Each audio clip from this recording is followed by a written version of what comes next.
Bonjour. Aujourd'hui, on va voir les protéines plasmatiques dans la suite des cours de biochimie clinique et euh, des protéines plasmatiques. On a vu la dernière fois quelques-unes. Rappelez-vous de l'aptoglobine et de la transférine, de plusieurs de l'albumine. On a déjà parlé de ces protéines dans les protéines de l'inflammation. C'est toujours les protéines de l'inflammation sont aussi euh, des, euh, des protéines plasmatiques. Donc, quand on parle des protéines plasmatiques, ça veut dire les protéines qui se trouvent dans le plasma. Donc, on a un seul objectif, c'est de connaître. L'objectif principal est de connaître les principales protéines plasmatiques. C'est de connaître les principales protéines plasmatiques, d'accord? Peut savoir les interpréter et comment on peut les doser. Donc enfin, on a parlé des protéines plasmatiques. C'est quoi le plasma? Donc en général, vous connaissez déjà le sang. Le sang, il est composé d'un liquide qu'on appelle le plasma, voilà, et des éléments figurés de sang. Des éléments figurés de sang. Vous les voyez ici. Les éléments figurés du sang qui comportent les globules rouges, les globules blancs, les plaquettes et tous les éléments figurés du sang. Donc, et puis on a le liquide. Donc, il y a un liquide qu'on appelle le plasma et les éléments figurés du sang. C'est ça le sang. Le sang, il est composé de des éléments. Comment on peut les séparer? On peut les séparer. Vous voyez ici, le plasma, il représente 55%. Et les éléments figurés de sang, ils représentent à peu près 45% des éléments figurés de sang. D'accord? Donc, comment on peut les séparer? On va les séparer dans cette machine. Vous le voyez, une machine qui tourne autour d'un axe et on met les tubes, vous le voyez ici, on met les tubes et qui tourne autour d'un axe à une vitesse de 1500 tours par minute pendant 10 minutes pour séparer le plasma des éléments figurés du sang. D'accord? Donc c'est comme ça qu'on va les séparer. Donc on parle des protéines plasmatiques, c'est-à-dire les protéines qui baignent dans ces 50%, 55% du plasma. Alors la composition du plasma, donc plasma c'est une solution liquide, donc c'est de l'eau, plus ou moins 90%, avec des éléments dissous qui sont des ions. On peut trouver les ions, les métabolites, les vitamines, les hormones, les déchets et ce qui nous intéresse aujourd'hui, les protéines. Donc euh, il y en a plein. Euh, voilà, on peut citer le fibrinogène, on l'a vu la dernière fois, avec les protéines de l'inflammation. On a l'albumine et on a les globulines. Et voilà, et puis il transporte euh, des gaz aussi, comme l'oxygène, le CO2.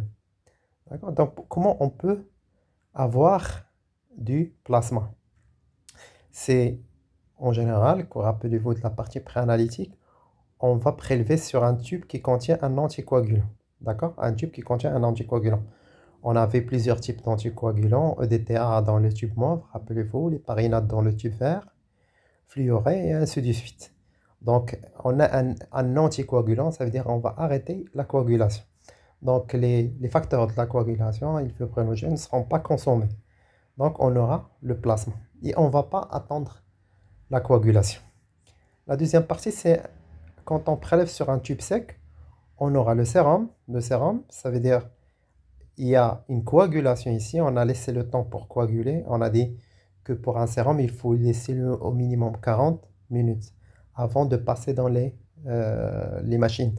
Moi, je préfère une heure, laisser une heure pour que le tube coagule complètement. D'accord? Et puis, on va de la même manière centrifuger pour séparer les éléments figurés du sang et le sérum. D'accord? Quand on prélève sur un tube sec, Donc, tube sec, il n'y a pas d'anticoagulant. La coagulation va se passer. Il y a une consommation des facteurs de la coagulation et on aura ce qu'on appelle le sérum. D'accord? Avec des anticoagulants, on aura ce qu'on appelle le plasma. D'accord? Voilà. Alors aujourd'hui pour les protéines plasmatiques, donc on sait ce que ça veut dire protéines et on sait ce que ça veut dire plasma. Ça veut dire les protéines qui se trouvent dans le plasma. Donc on sait c'est quoi le plasma, sa composition. Et maintenant on va rentrer pour parler un petit peu du vif du sujet, ça veut dire les protéines plasmatiques. Donc c'est quoi les protéines plasmatiques? On va suivre un plan, le plan suivant. Donc on va commencer par une introduction, c'est quoi? Et puis on va parler des dosages, c'est très important. Quels sont les dosages des protéines plasmatiques? On peut demander le dosage de toutes les protéines plasmatiques qu'on appelle la protéinémie totale, ou on peut faire seulement le dosage de quelques protéines d'une manière spécifique et comme ça on les appelle les protéines spécifiques. Donc on appelle les principales protéines plasmatiques. On va en parler, d'accord? Donc on va faire les dosages total et des protéines spécifiques. Et puis on va parler des principales protéines plasmatiques. Donc les principales protéines plasmatiques, on va voir la préalbumine, l'albumine. Donc ça va former, en général l'albumine c'est la protéine la plus abondante, on va le voir. Et puis on a les glycoprotéines.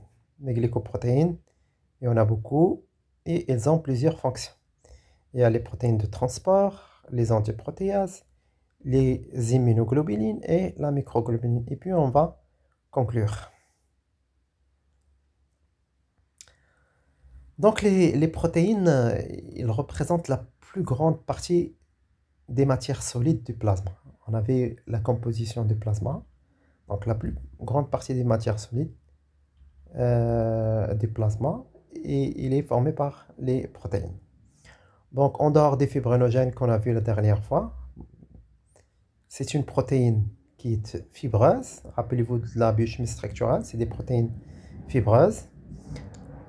Toutes les autres protéines, ce sont des protéines globulaires. D'accord? Ce sont des protéines globulaires. Rappelez-vous l'exemple de l'hémoglobine. D'accord? L'hémoglobine.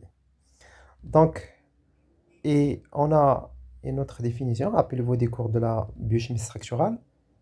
On a les holoprotéines. Et on a les hétéroprotéines. Ça veut dire, holo, il est formé que d'acides aminés. Donc, seule l'albumine est une holoprotéine. D'accord? Seule l'albumine est une holoprotéine qui est formée seulement d'acides aminés. Et puis, on a toutes les autres protéines étant des hétéroprotéines. Ça veut dire formées d'une partie protéique et d'une partie non protéique qui peut être glucidique, comme il peut être lipidique. C'est glycoprotéines. C'est une partie glucidique, on parle de glycoprotéines. Si c'est une partie lipidique, on parle de lipoprotéines. Des métaux, on parle de métalloprotéines. Voilà, donc la plupart des protéines plasmatiques sont des glycoprotéines. Ce sont des glycoprotéines. La plupart des protéines plasmatiques sont des glycoprotéines. Ça veut dire qu'ils sont formés d'une partie, ils sont formés d'acides aminés plus une partie glucidique.